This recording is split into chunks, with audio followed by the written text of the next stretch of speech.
Can you hear me now? I was on mute. Wow, I was on mute since. Hey, Yes, yes, you were muted from can hear you. I've been dropping some lines on mute. Hey, Jesus. Okay, so budgeting is a very essential part in wealth creation, which is overlooked, right? And you must understand that you have to budget. You must budget. It is a secret that a lot of wealthy people will not tell you that they do. But a lot of families, a lot of wealthy people have their families on budgets.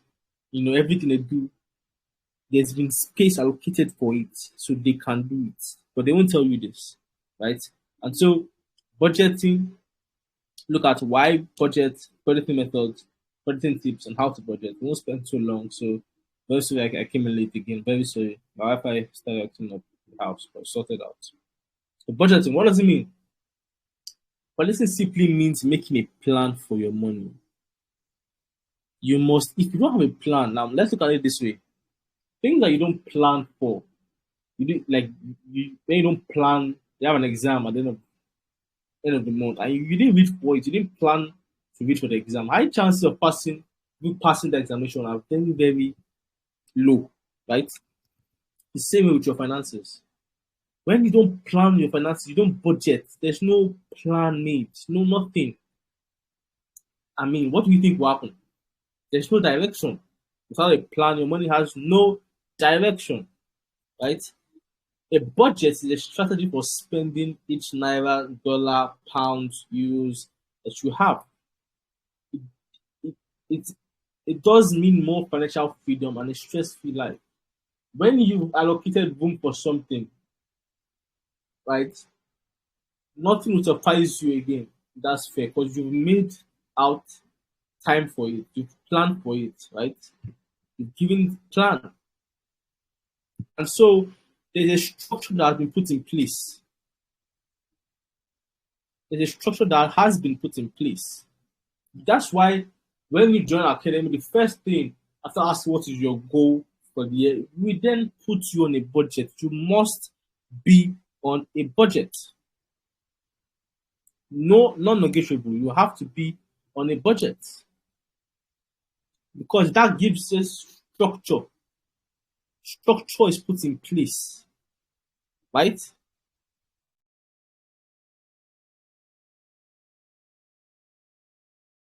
Structure is put in place, right? And so we now have a system which we can now work with after we budget. So we know where our money should and should not go. We understand it, right? Why do we budget? To attain financial freedom we desire.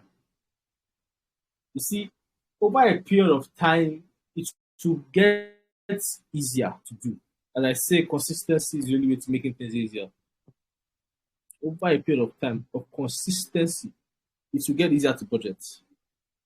You will see why, oh, budgeting paid off actually to get that new phone, to get that new iPad, to get that new MacBook, to get that new anything actually. You must budget. You must budget. I tell you this, even in my life, I budget everything I spend. I don't spend recklessly.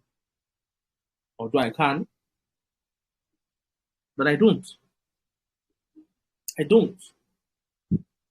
For proper financial management, you must understand. You see, most of the time, your problem is not money. I tell you this.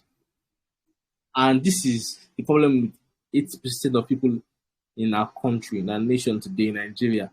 Most people's problem is not money. Most people's problem is management. You see, having money and being a good manager of money are two different things, but then they are dependent on each other. Do you get what I said? Having money and being a good manager of money are two different things entirely, but are dependent on each other. And you must understand this, right? You must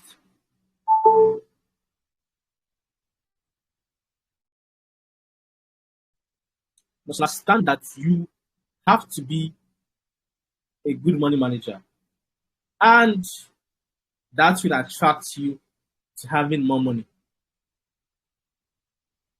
They are dependent. Just sit down one day, put your finances in proper management. I'm telling you, there's a you. I don't know how to explain it. Things will just begin to fall in the right places. That uncle that didn't call you before will call you to ask you for your account details. See, I'm telling you these things. The universe has a way of organizing itself. I don't know. There's just order and structure that must be put in place. Once you have that in your finances, you will attract money. You will attract money. This is a rule, a universal rule that cannot be changed. You will attract money. So for proper financial management, it helps to control our spending. Yes, it does. Because we know our spending limits on this sector. So we know therefore, okay, I've spent on this sector. I can't buy anything here again. But most of all, it helps to track our expenses. You have a track record. You have that track record of expenses. Your expenses are being tracked. You have that track record. Right? And there are some budgeting methods. Some we apply, some we don't.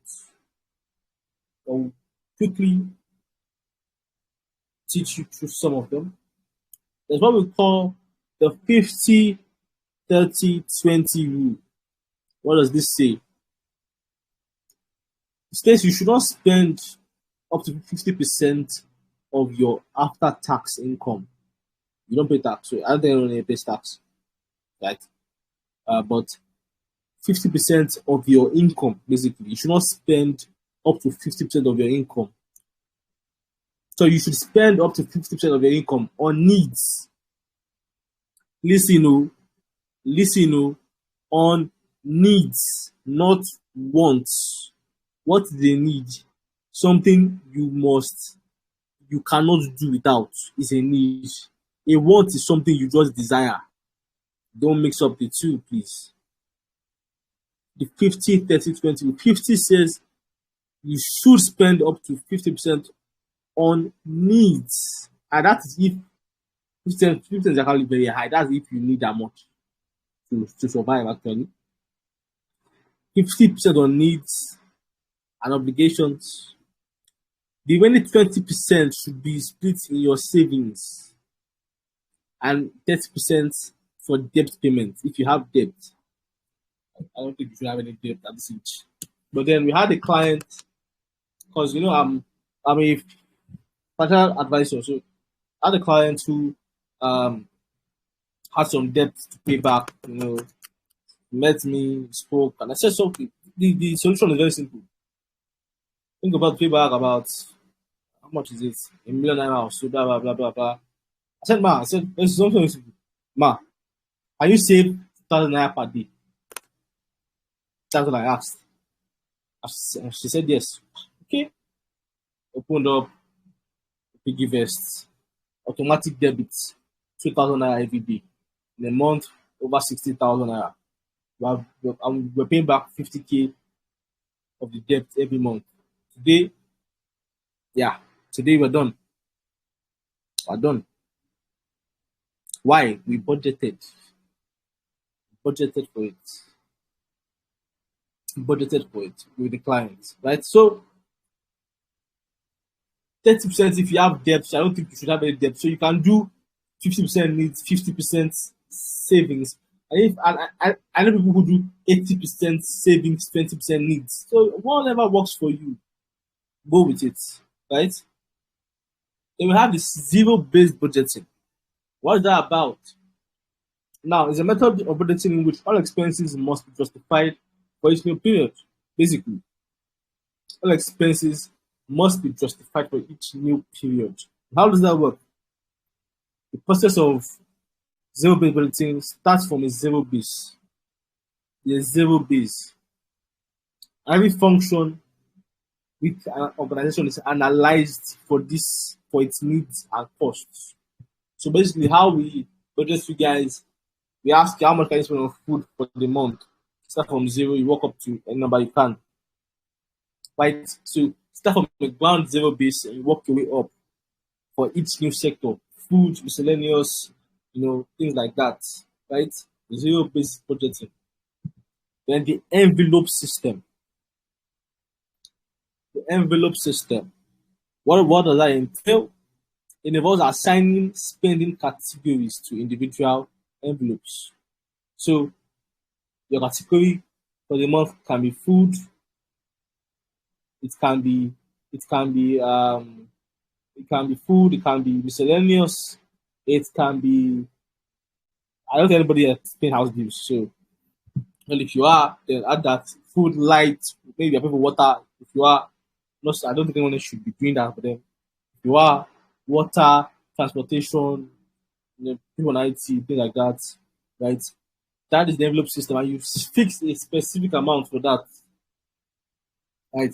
Each one is allotted a certain amount of cash, right, to cover for that category, which is what we do with you guys actually. The envelope system, right? So these are budgeting methods that you can implement that will change your lives, right? These are both budgeting methods. There are others, there are a lot more. There are a lot more, right? Like some people don't use the system. Some people just spend very little. They are minimalists. They spend very little, which is also a budgeting method. They are minimalists. They spend very little, so they can save much more. But in that spending, there's no, let's say, there's no fixed budget, but they just are prudent and frugal, and they save so much more, and they still keep a track record of their expenses, which is actually what I do. That's my style of budgeting. Right? So I don't really, me personally, what works for me. I used to do this before, but then about time I saw that okay, um, my stuff changes. So I'm just a very frugal spender, high savings rates, right? Expenses are tracked, right? And then that's how I run. So if you ask me, basically, and there's some of our students who are on that kind of plan as well. Some of my students that I instruct personally who are on that plan who didn't they don't have fixed amount for food and also okay, let's just make you a very minimalist spender, a frugal spender, a prudent spender, so you can save much more, right? Higher percentage of savings, right? So that's another system which can work for you, which I use personally for myself. But then to get to that level, you must have gone through the systems. I can't lie to you. I used to use the system before. So, but when I was now comfortable with myself, okay, I've reached a level of discipline where I can now do this. I don't need to be on the fixed budget for them. I know I'm not spending a lot of money. I'm saving very much, right? Here are some budgeting tips, right? So use a budget tool like Money Manager, track your budget, be accountable to someone, i.e., us, your instructors. Budgets can be reviewed periodically depending on how your goals change. We review your budget every month, see your inflow versus outflow. But then for some other ways, you can do your budget every 6 months, every 3 months, every 2 months, every quarter, things like that, or semi-annually, things like that. So people have different things that work for them, right? Especially those in the working class, right? They have different things that work for them. Some things will not work for someone that's working, for someone that's not working. Some budgeting techniques are variant, they are dependent, right, on your situation, right? And so track your progress. Expenses should never exceed income. Of course, you know this. We shout this, we teach this, we preach this. Expenses should never exceed your income. Please, if you're still doing that, okay. And for budget categories that you tend to exceed, blow up, the envelope system proves effective. Put a specific amount for that category. Once you've exceeded it, stop. That's how the envelope system will help you in that part. Stop. Stop. Right? Stop. Okay? Go to how to budget. How to budget. List your income, list your expenses, right? Subtract your income from, I beg your pardon, subtract your expenses from your income, track your transactions, prioritize debt repayments,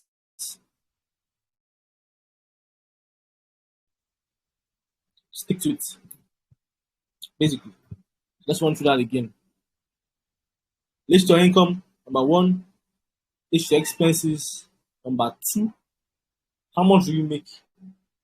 All the channels which you make money from, list them out. I do this. List them out. Right? List your expenses. Everything you spend. That's why we track you to know your expenses and your income. Now, subtract your expenses from your income. Or whichever one is higher from whichever one is lower. That should win. Right? That will now see if you are in the red or in the green. Once your thing is showing minus, you know that some things are not adding up. Right? Right? Track your transactions, prioritize debt payment, and stick to it. Just stick to it. It may not look like it's making sense. I promise you one day it will make sense. Stick to it. Stick to it. Stick to it. Like, be committed to your financial change. How many students are in the academy? How many students are on this call as we're speaking? My point exactly. Be committed to your financial progress. And guess what? They paid for this. So I mean there's no much more I can do. They paid for this class. They're not here once a month, just once a month. And high chance, very high chance, most people will not watch the recording. And then they'll blame God. And God is like, really? Really? Seriously? I mean, we promoted this stuff for almost how long? I texted 1 hour before, 2 hours before, 1 hour before. Still only 6 people. Not much I can do. I'm doing the best I can. I can't lie. I'm coming from 4 meetings. In fact, that's why I couldn't attend something today. Virtual class. I had 4 meetings scheduled. Coming from speaking from 4 meetings. Right? So, and I'm still here. I start meeting again tonight after this. So you get to chase your financial progress. Want it, desire it. Stick to it. Stick to it. Right? Some to-do tasks. Stick to your budget. Discover your spending triggers. What trigger you to spend money? For some people, it's Instagram. Once you start seeing things like phone cases, all those kind of things, some people just have problem with accessories and phone cases, iPhone cases, Mac cases. You just start buying. You don't need to, you're just buying. Things like that. Avoid them. Delete the app if you must. Take that extreme measure before you then strike a balance. Just go extreme. Because one of the hardest things in life is to stop a habit and to build a habit. So that extreme measure is needed in the beginning. Right? Right? Discover your spending triggers. Avoid your spending triggers. Avoid your spending triggers. Right? Avoid them. Avoid them. Right? What else? Yeah, that is it. Any questions for me? If you have a question, unmute yourself and I'll answer it. But yeah, that's the class for today. Any questions? Don't be shy. Anything on your mind, you need to ask me. Just unmute yourself and speak. Anything. I'm here. Questions, questions, questions. No questions. Okay, so we have a class next week, a mentorship class with me again. Now, I'm advising you guys, use your week wisely. Some of you have ideas in your head, you want to start businesses, this and that. Come with questions for me. Let me show you, let me answer your questions. That thing that's on your mind that you don't know the steps to take, ask it. That's why we have mentorship classes with me. Ask me questions. If I don't know, I will tell you I don't know. I'm telling you the truth. I'm not someone who lies. I don't know. I'm not a bit of knowledge. I don't know everything. If I tell you, I will get back to you. I'll send you a private DM. I don't know it. Let me go and check on it. Or I can refer you to someone that knows it was in that sphere. I was speaking to someone yesterday, and then I know someone in that sphere. I said, oh, okay, I can refer you to this person. She's my friend, like that. If I don't know it, I'll refer to someone I know that knows it. Come prepared. Ask your questions in the session. That's why you have mentorship session. What do you want to know? What advice do you need? Areas of wealth creation, business startups, balance in your life, financial balance, things like that. Come prepared. I'll see you guys next week. God bless you guys. Have a good night. Thank you.